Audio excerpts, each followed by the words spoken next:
Oi pessoal, boa tarde, tudo bem? Hoje nós vamos tratar nesse vídeo a respeito de alguns movimentos que aconteceram dentro da Primeira República, ou República Oligárquica, como ela era chamada, tá?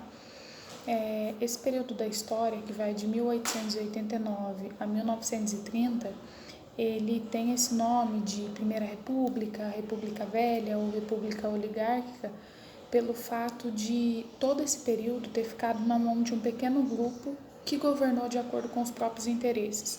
No início eram os militares, depois passou para a mão dos cafeicultores e permaneceu até 1930, quando encerra-se a Primeira República e dá-se início à República de Getúlio Vargas, tá? Bom, mas quais foram esses movimentos de contestação que aconteceram dentro dessa Primeira República? Bom, devido a essa república oligárquica, a essas fraudes eleitorais, ao voto cabresto, à prática do clientelismo, do coronelismo, a insatisfação ela era muito presente, tanto no campo quanto nas cidades. E no campo, principalmente na região norte e nordeste, essa insatisfação ela era muito grande, devido à pobreza e à miséria que esse povo apresentava ali na região, né? E aconteceu que, devido a essa pobreza, essa miséria, essa falta de nenhum tipo de auxílio do governo, essas pessoas elas passaram a acreditar em qualquer pessoa que chegasse e começasse a pregar melhorias de vida, salvação eterna, e eles acabaram acreditando na vinda de um Messias, que seria o salvador do povo ali da região. E começou a aparecer algumas pessoas que começaram a pregar melhorias de vida, começaram a pregar a volta da monarquia, porque eles acusavam a república, né, de ter sido a causa de todo esse transtorno que eles estavam vivendo. E um deles foi no interior da Bahia, que se chamava Antônio Vicente Mendes Maciel. Bom, o Antônio Conselheiro, como ele ficou conhecido, ele nasceu em 1830 no Ceará. E aos 4 anos ele ficou órfão de mãe, e aos 25 ele ficou órfão de pai. E ele acabou tendo que largar, né, da vida dele para poder cuidar dos negócios da família. Alguns anos mais tarde, em 1857, ele se casou e foi morar no interior de uma fazenda para ser professor. E mais tarde ele começou a advogar algumas causas também e acabou se tornando advogado. Porém, por volta mais ou menos de 1861, ele acabou pegando a mulher dele, traindo ele com um sargento da polícia. E ele acabou ficando muito transtornado devido a isso e abandonou tudo e foi andar pelas ruas, né? E ele andava ali pelas ruas da Bahia e restaurava toda a igreja e cemitério que ele via que precisava de restauração, ele restaurava. E isso ele ia falando para as pessoas, né, da vinda de um Messias, Salvador do povo. Ele falava muito também da vinda de Dom Sebastião, que tinha sido um rei em Portugal, que sumiu numa guerra. E ele falava da vinda do Dom Sebastião, que ia salvar o povo, né, desse mal que eles estavam vivendo. Ele era totalmente contra a república, ele apoiava a monarquia, era contra o casamento civil, né, que era um dos, assim, das coisas, dos princípios da república também, que tinha sido instituído com a república. Então, assim, ele era totalmente contra a república. E ele pregava, e assim ele foi e organizou um arraial, que ficou conhecido como Arraial de Canudos. Esse arraial, gente, ele contou com mais ou menos, eram sertanejos, camponeses pobres, né, com mais ou menos 30 mil pessoas, tá? E por volta de 1893 foi quando eles criaram esse arraial. E quando o governo ficou sabendo disso, que esse arraial era totalmente autossuficiente, né, eles ficaram assim com medo, né? Os coronéis ali da região ficaram com medo de que Antônio Conselheiro tomasse o lugar deles e começaram a mandar expedições para acabar com o Arraial de Canudos, tá? Eles mandaram 4 expedições para lá. As 3 primeiras, os moradores do arraial conseguiram conter. A quarta já não deu mais, que foi em 1897. Eles acabaram com o arraial de Canudos e mataram Antônio Conselheiro, tá? Bom, um outro levante que aconteceu também foi na divisa de Paraná e Santa Catarina, que era uma região que não tinha dono, pode-se dizer, né? E eles contestavam essa região. Tanto Paraná quanto Santa Catarina queria que essa região pertencesse a eles. E ali foram formadas algumas vilas, algumas comunidades, lideradas por líderes messiânicos, que eram chamados de Vilas Santas, e um deles era o monge José Maria. E ele organizou um arraial ali e também começou a pregar melhorias de vida, né? Esse arraial ele tinha em média cerca de 10 mil pessoas, e dentre eles idosos, crianças, adultos, e ele pregava a mesma coisa, né? Esse arraial ele teve início em 1912. Rapidamente as autoridades do governo foram para lá, mandaram as tropas do governo para lá, mataram o monge José Maria em 1912, mas mesmo assim os seus seguidores se mantiveram até 1916, quando as tropas do governo foram lá, destruíram tudo, acabaram com o arraial e mataram um número grande de pessoas, tá? Bom, um outro levante aconteceu em Juazeiro, que é chamado de Levante de Juazeiro, em 1914. Ali tinha um padre que era chamado de Padre Inciso, e ele já tinha ocupado diversos cargos políticos ali, tá? Ele era até mesmo visto, né, por eles ali como uma pessoa que defendia eles da região contra os políticos. E ele acaba lutando ali, né, contra as forças do governo federal, que tinha mandado ali umas tropas para acabar com as oligarquias regionais, e ele acaba lutando em favor disso também, né, contra o governo, tá? Então foi um levante que aconteceu ali também. Bom, um outro levante que aconteceu foi o cangaço, né? Como eu já mencionei para vocês, o Nordeste ele era uma região muito pobre, que não tinha auxílio nenhum do governo, e acabou surgindo alguns grupos armados que eram chamados de cangaceiros. Esses grupos, gente, eles eram pagos para matar. Então, se alguém chegasse e falasse para eles, olha, eu quero que você mate tal fazendeiro, eles iam e matavam, eles eram pagos para matar. E os coronéis tinham medo deles, porque eles chegavam e matavam mesmo, eles não estavam nem aí. Então, faziam um acordo com eles, né? Dava auxílio para eles, né? Fornecia arma, contratava eles, pagava, para que eles ficassem do lado dos coronéis. Mas existiam os grupos que agiam sozinhos, e um deles mesmo, que foi o mais conhecido, foi o que era chefiado pelo Lampião e a sua companheira, que era Maria Bonita, né? E eles acabaram mortos aí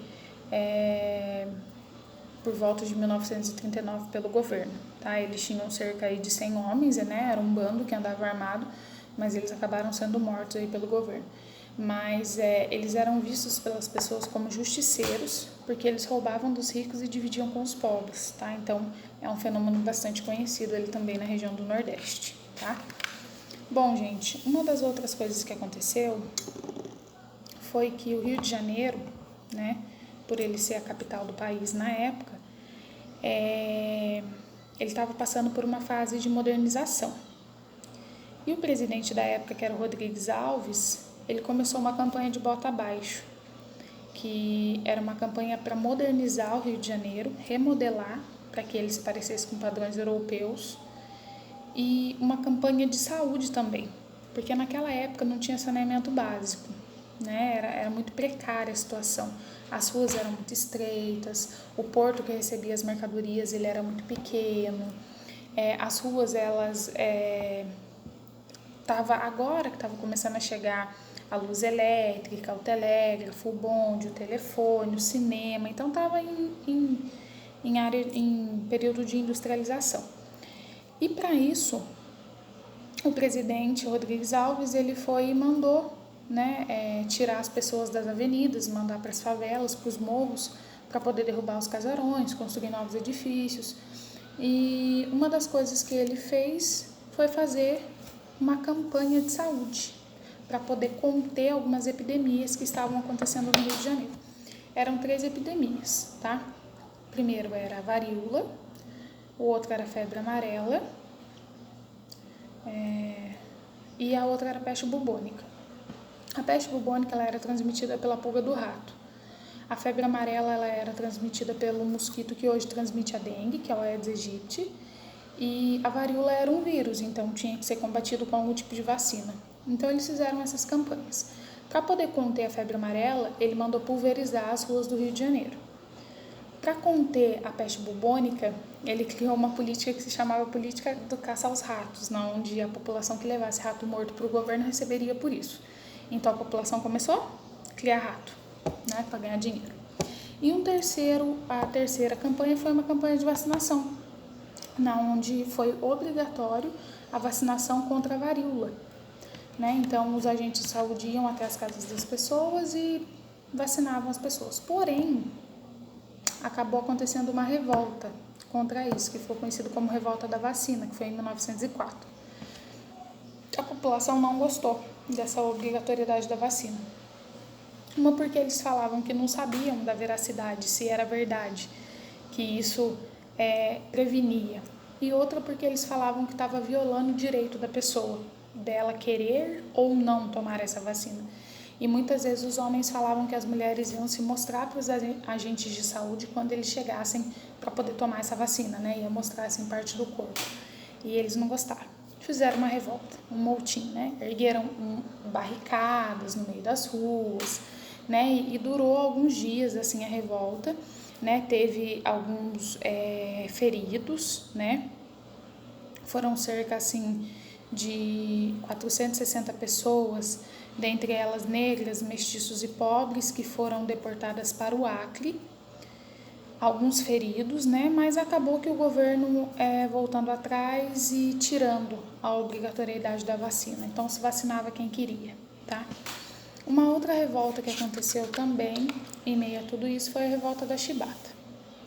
Gente, hoje, para algumas pessoas é um sonho servir a Marinha brasileira. Mas no passado não. Ia servir a Marinha pessoas que eram castigadas por alguma coisa. Então ela recebia algum tipo de castigo, ela ia para servir a Marinha. E infelizmente era assim, por quê? Ali, gente, eles sofriam muitos tipos de castigo. E eles não tinham uma vida muito boa ali dentro também. Eles tinham salários baixos, as verbas destinadas à corporação eram pequenas, a alimentação era muito precária. Além de que eles sofriam também abusos sexuais por parte dos marujos. E se eles fizessem alguma coisa, os marujos sofriam por parte dos oficiais. E se eles fizessem alguma coisa, eles sofriam castigos como prisão a ferros, palmatória. E a mais dura era a chibata. E aconteceu que em 1910, um dos marujos ali, que era o Marcelino Rodrigues Menezes, ele escondeu 2 garrafas de pinga dentro de um navio. E ele foi pego e recebeu uma punição de 250 chibatadas. Quando os colegas ficaram sabendo, eles se revoltaram contra os oficiais e fizeram uma revolta, conhecida como Revolta da Chibata, que o líder deles ali era o João Cândido, e eles viraram os navios que estavam ancorados e falaram que ia bombardear o Rio de Janeiro, se caso isso não acabasse. Foram alguns dias de revolta, se eu não me engano, mais ou menos 6 dias, e o governo fez um acordo com eles que ia revogar a chibata na Marinha, que não ia ter mais, que se eles voltassem atrás, não bombardeassem nada, eles não iam ser punidos, e acabou que eles fazendo esse acordo com o governo. Depois do acordo pronto, quando eles voltaram atrás, o governo voltou atrás de tudo que ele tinha falado. O João Cândido ele foi preso na Ilha das Cobras, ficou ali por bastante tempo. Muitas pessoas foram deportadas para o Acre. E deportados para a Amazônia, tá? Muitos foram deportados ali para a região da Amazônia, alguns para o Acre também, porque eles mandavam para lá. E muitos foram presos, né? Mas o mais importante, o que eles queriam era extinguir a marinha, a chibata da marinha brasileira, e eles conseguiram. Então foi uma revolta que de certa forma deu certo, tá? Bom, gente, uma das coisas que estavam acontecendo também, que foi um dos movimentos, dos levantes que estavam acontecendo, foi que nessa época, com o avanço da industrialização no Brasil, surgiu uma nova classe social, que era o operariado, que trabalhavam dentro das fábricas. Nas primeiras décadas do século XX, a maioria dessas pessoas elas eram imigrantes, né, que vinham de outras regiões para poder trabalhar nessas fábricas. Existiam também brasileiros, mas era um número maior de imigrantes. Tanto brasileiros como imigrantes, eles não tinham nenhum tipo de participação política, porque na época só podiam votar pessoas do sexo masculino maiores de 21 anos, tá? E alfabetizados, ou seja, cerca de 70% da população do Brasil era analfabeta, então era o voto da minoria mesmo, tá? E também eles não tinham nenhum tipo de direito trabalhista. Eles trabalhavam em locais fechados, insalubres, sem ventilação, recebiam salários miseráveis, trabalhavam cerca de 12 horas diárias, então eles não tinham nenhum tipo de direito trabalhista. Devido a isso, eles acabaram entrando em contato com algumas ideias que esses trabalhadores europeus traziam quando eles vinham. E acabaram entrando em contato com ideias socialistas, anarquistas e comunistas, tá? Bom, o que seriam esses três termos? O socialismo, ele é uma teoria que preza os direitos iguais, né? Ele é uma teoria do século XVIII que preza, fins do século XVIII, início do século XIX, que preza a igualdade entre as pessoas. O socialismo teoria, ele seria uma teoria o quê? Que foi colocado no papel, tá? Em todos os lugares em que ele foi colocado em prática, ele acabou não dando certo, tá? Existem países socialistas hoje, mas não é o socialismo teoria, certo? É um socialismo que eles falam que é um socialismo real. Então, a teoria socialista diziam que as pessoas teriam salários iguais, que não teria propriedade privada dos meios de produção, que as fábricas seriam estatizadas, que o governo que ia delimitar o salário das pessoas, ia haver uma distribuição equilibrada das riquezas, onde se eu tenho um lote de terra, o Joaquim vai ter um lote de terra, o João vai ter um lote de terra, o José vai ter um lote de terra. Ia ser tudo igual para todo mundo. Então, ele prezava muito a substituição da iniciativa privada pela ação coordenada da coletividade. O governo que ia determinar o que seria igual para todo mundo, o que seria coletivo para todo mundo. Já a ideia anarquista vem de anarquismo. Seria uma bagunça. Eles queriam extinguir o Estado e formar comunidades autônomas e que cada um mandasse em si, tá? E o comunismo, eles falam que o socialismo ele é uma etapa para se chegar ao comunismo, onde eles queriam também, pode-se dizer, colocar o poder na mão do povo e que o povo decidisse por si, tá? Então seria algo comum, onde o povo decidiria por si. Eles queriam o fim da sociedade burguesa, a abolição da propriedade privada do meio de produção, né? E queria criar uma sociedade sem classes, então não teria classe social, um não teria mais que o outro, seria o povo determinaria tudo e todas as coisas, tá? Então eles acabaram entrando em contato com esses três tipos aí, com essas três teorias e acabaram gerando e indo atrás dos seus ideais, tá? Uma das greves mais importantes desse período foi a Greve Geral de 1917. Ela aconteceu na cidade de São Paulo. E o principal motivo foi o aumento no custo de vida provocado pela Primeira Guerra Mundial. Esses operários reivindicavam melhores salários, proibição do trabalho para menores de 14 anos, jornada de 8 horas diárias, pagamento de horas extras, direito deles se associar em sindicatos. Então, eles acabaram tendo apoio de trabalhadores do interior paulista, do Rio de Janeiro, de outros estados brasileiros. E eles se uniram em prol disso, tá? Houve bastante repressão policial e a greve só acabou depois que houve um acordo entre os empresários e os trabalhadores, onde eles teriam um aumento de 20% do salário e tiveram algumas promessas de melhorias, né? Porém, essas promessas não foram cumpridas e esse aumento de 20% que eles tiveram não adiantou em nada, porque a inflação subiu, o preço da mercadoria subiu, então acabou que não ajudando em nada, tá? A partir da década de 1920, o movimento operário ganhou força quando foi fundado o Partido Comunista Brasileiro em 1922. Esse partido ele foi fundado no Brasil depois da Revolução Russa de 1917 na Rússia, onde foi a primeira vez na história que um partido de esquerda consegue tomar o poder e permanecer por bastante tempo. Então, essas ideias de socialistas acabaram espalhando pelo mundo, mas alguns meses depois da fundação do Partido Comunista, ele foi declarado ilegal e continuou agindo na ilegalidade. Mas ele foi um partido que ajudou muito nessa parte da ação aí, da briga dos trabalhadores por melhores condições de vida e trabalho, tá? Bom, gente, aí depois vem para o tenentismo. Bom, gente, eram vários os setores da sociedade que estavam insatisfeitos com o domínio político das elites, né? Onde tanto os militares e depois os cafeicultores no poder, eles manipulavam o sistema eleitoral, né? E a população, eles começaram, vários setores urbanos, né? Eles começaram a defender a adoção do voto secreto, para pôr fim ao voto cabresto, né? Onde os coronéis que controlavam as eleições locais. E entre os militares também veio essa insatisfação. Por volta de 1922, existia um grupo de militares que eram chamados de tenentes.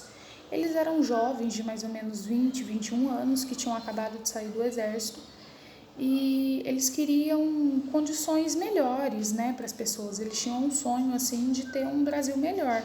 E uma das coisas que eles queriam era a implantação do voto secreto. E aconteceu que no dia 5 de julho de 1922, no Rio de Janeiro, eles acabaram se revoltando contra o governo. Um dos motivos foi que o governo mandou prender o Marechal Hermes da Fonseca, que estava sendo acusado de estimular a revolta militar. E também pelo governo ter mandado fechar o clube militar que tinha como presidente o Hermes da Fonseca. Então, durante a manhã do dia 5 de julho de 1922, cerca de 302 militares se amotinaram, né, se agruparam ali no Forte de Copacabana e acabou sendo bombardeado pelas forças do governo, tá? Desses 302, sobraram 29. E um desses 29 era filho do Hermes da Fonseca, do Marechal Hermes da Fonseca, que havia sido preso. E ele decide descer desse forte e ir tentar negociar com o governo. E ele acaba sendo preso, tá? Daí ficou 28. Esses 28, eles rasgam uma bandeira que estava em cima do forte. Cada um pega um pedacinho dela, rasgaram em 29 pedaços. E eles saem em manifestação pelas ruas. E acabam entrando em choque com as tropas do governo. E desses 28, só sobraram 2, que foi o Siqueira Campos e o Eduardo Gomes, tá? Então, desses 28, sobraram 2, certo? Bom, depois disso daí, 2 anos depois, no dia 5 de julho de 1924, em comemoração ao levante do Forte de Copacabana, aconteceram alguns outros movimentos em diversas regiões do país. Uma delas foi em São Paulo, onde os tenentes ocuparam o Palácio do Governo e dominaram a cidade por 23 dias. E o outro foi no Rio Grande do Sul, onde os tenentes, revoltados com a manutenção da oligarquia local, queriam tirar essa oligarquia do poder, tá? Mas eles acabaram sendo reprimidos pelas forças do governo e se agruparam em pequenos grupos armados que foram chamados de colunas, tá? E acabaram fugindo para o interior do Paraná e se reuniram sob a liderança de Miguel Costa e do capitão Luiz Carlos Prestes, tá?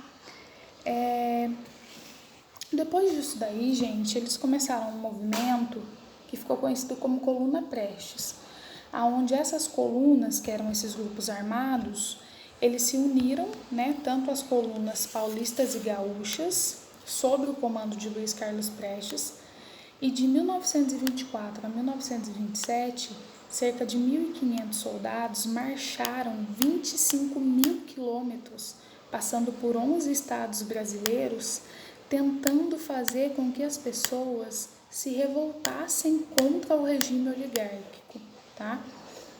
Porém, gente, foi um movimento que acabou não dando muito certo, porque imagina, 1.500 homens andando 25 mil quilômetros, eles tinham que se sustentar. E para se sustentar, eles faziam ações violentas, onde eles destruíam plantações, consumiam rebanhos inteiros, então eles acabaram sendo mal vistos pela população, né? E isso acabou que alguns deles iam deixando, os grupos iam saindo, e os que sobraram acabaram se refugiando no interior da Bolívia, tá? Bom, gente, pode-se dizer que a Coluna Prestes ajudou, né, de alguma forma, a incentivar as pessoas a quererem uma mudança na parte política, na parte eleitoral, né? E um dos movimentos que aconteceu foi a Semana da Arte Moderna, em 1922, em São Paulo. Então, gente, foi a Semana da Arte Moderna, que foi em fevereiro de 1922, no Teatro Municipal de São Paulo, onde alguns artistas eles tentaram contestar o momento, né, vigente dessa insatisfação através das artes, tá? E a proposta deles, né, eles se baseavam em propostas das vanguardas europeias para renovar a linguagem artística do Brasil. Um dos participantes foi a pintora Anita Malfatti, o escritor Mário de Andrade, o escultor Vitor Brechetti e o compositor Heitor Villa-Lobos, tá? Que foram alguns dos participantes aí. Bom, gente, assim foi até 1929, aonde começaram as negociações para a eleição presidencial de 1930. Nessa época era a vez de Minas indicar um candidato, de acordo com a política do café com leite. Porém, em 1929, teve a quebra da Bolsa de Valores de Nova York, que afetou o mundo todo. E quem estava no poder no Brasil era o Washington Luiz. E ele vai e indica um paulista, que era o Júlio Prestes, porque ele queria que fosse mantida a política de valorização do café, para que o Brasil também não entrasse em crise. E ele vai e indica um paulista. É claro que os mineiros não gostaram, se aliaram aos gaúchos e indicaram o governador gaúcho Getúlio Vargas. Houve as eleições, claro que foram manipuladas, e Júlio Prestes ganha. Getúlio Vargas aceitou, tranquilo, mas o partido dele não aceitou, né? Eles achavam que tinha sido fraudado, que não podia Júlio Prestes assumir. E aconteceu que em julho de 1930, João Pessoa, que era vice de Getúlio Vargas, acabou sendo assassinado. Dizem que foi por motivos pessoais, mas o partido de Getúlio Vargas usou isso como desculpa, falando que era o Washington Luiz que tinha sido o mandante do crime, tá? Assim eles começam a fazer algumas articulações ali, né? E no dia 3 de outubro, eles começam a cercar vários pontos do país, e no dia 24 de outubro, eles acabam prendendo o Washington Luiz, tá? E no dia 3 de novembro de 1930, eles entregam o poder nas mãos de Getúlio Vargas. E Getúlio Vargas assume o poder e coloca fim à República Oligárquica, ou Primeira República, ou República Velha, como era chamada no Brasil, tá? Então, a partir de 1930, essa república acaba, Getúlio Vargas assume o poder e fica no poder por 15 anos consecutivos, que é uma matéria que nós vamos falar nos próximos capítulos. Tudo bem? Qualquer dúvida, estou à disposição. Tchauzinho.